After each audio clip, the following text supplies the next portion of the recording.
नमस्कार, news track के Y factor में आपका स्वागत है। मैं योगेश मिश्र। इजराइल इन दिनों इतरा रहा है।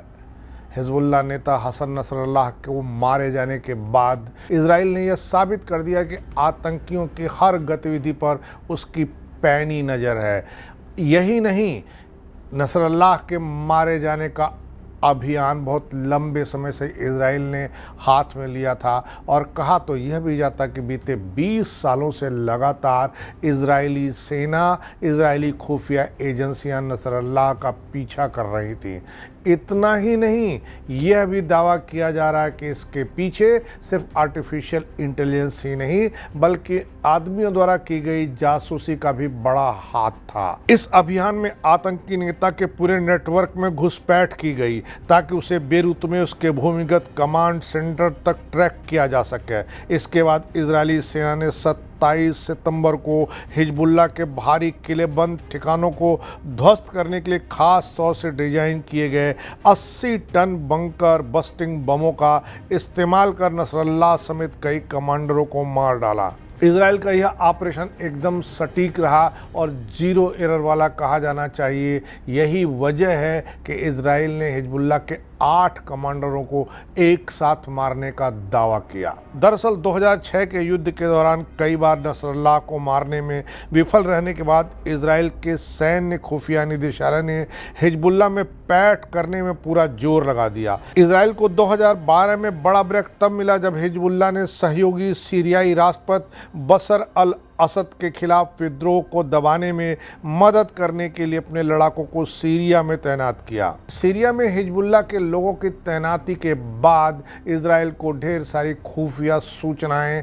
हिजबुल्लाह और नसरल्लाह के बारे में पता चली। गलती हिजबुल्लाह की ओर से यह की गई कि सीरिया में मारे गए हर लड़ाके के बारे में उसने सूचनाएं प्रकाशित करनी शुरू कर दी। इन सूचनाओं में उन लड़ाकों के बारे में व्यक्तिगत जानकारी थी और इजराइल ने इन्हीं जानकारियों का फ़ायदा उठा करके नसरल्लाह तक पहुंचने का रास्ता आसान किया। अपने टारगेट को सीमित करते हुए इजराइल ने फिर हिजबुल्लाह के संचार उपकरणों को हैक करना शुरू कर दिया। इस तरह जासूस हिजबुल्लाह के गुर्गों की सटीक गतिविधियों को ट्रैक करने में सक्षम हो गए। ये ट्रैक कभी कभी हिजबुल्लाह के गुर्गों की पत्नियों और उनके बच्चों के मार्फत भी की गई। इजराइल के जासूसों ने लेबनान में निगरानी कैमरों को हैक करके और यहाँ तक कि उनकी कारों के ऑडोमीटर को पढ़कर हिजबुल्लाह नेताओं की गतिविधियों को ट्रैक किया।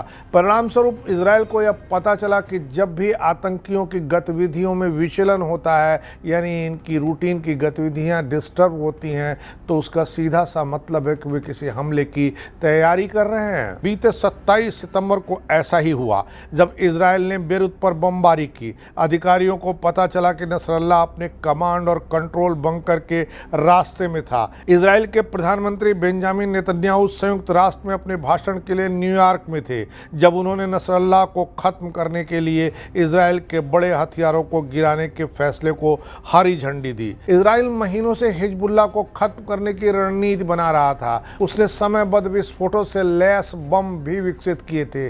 इजराइल के बम इतने घातक थे कि वे 60 फीट नीचे तक का रास्ता बना सकते थे और 60 फीट नीचे जाकर के लक्ष्य को भेदने की दक्षता इजराइल की मारक प्रणाली में थी। हमले के बाद इजराइल रक्षा बलों द्वारा जारी किए गए वीडियो में जेट विमानों को एयरबेस से हमले के लिए उड़ान भरते हुए दिखाया गया, जिसमें 8 अमेरिकी निर्मित F-15I दिखाए गए हैं। इजरायली सेना के विशेषज्ञों ने कहा कि हिजबुल्लाह को मारे जाने के लिए ऑपरेशन न्यू ऑर्डर तैयार किया गया था, जिसमें हर 2 सेकंड पर बम गिराने की योजना थी और तकरीबन 100 बमों से लैस लड़ाकू जहाज हिजबुल्लाह के ठिकाने पर भेजे गए थे। इनमें 4 आवासीय इमारतें क्षतिग्रस्त हुईं, 3 पूरी तरह नष्ट हो गईं। इजरायली बमबारी सफलतापूर्वक 60 फीट भूमिगत नसरल्लाह के ठिकाने तक पहुंचने में कामयाब हुई।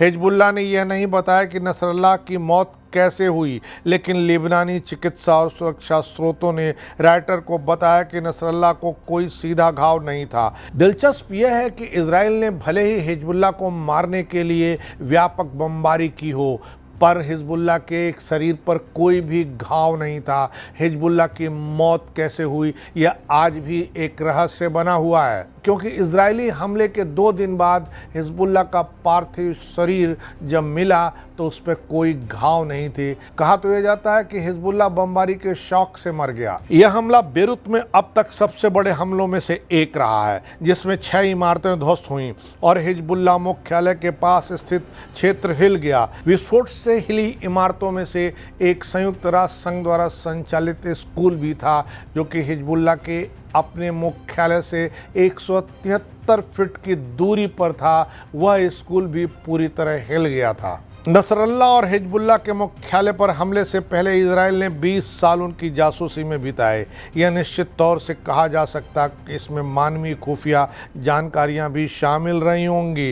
इजरायली सेना के प्रवक्ता कर्नल नादी शोसानी की माने तो उनके देश की सेना को नसरल्लाह और दूसरे नेताओं के इकट्ठा होने की रियल टाइम जानकारी थी। हिजबुल्लाह आतंकी समूह के शीर्ष कमांडर नसरल्लाह तक पहुंचने के लिए जिस तरह की योजना इजराइल ने बनाई, वैसी योजनाएं बहुत कम बन पाती हैं और इतना सटीक निशाना भी कम ही सध पाता है कि 60 फीट नीचे बैठा आदमी भी अपनी जान गंवा बैठा है। लेकिन इजराइल का भी धैर्य देखिए कि उसने नसरुल्लाह तक पहुंचने के लिए बहुत लंबा समय बिताया। इस बार इतना ही। अगली बार फिर मिलेंगे किसी नए सवाल पर नए ढंग से बात करने के लिए। तब तक के लिए नमस्कार।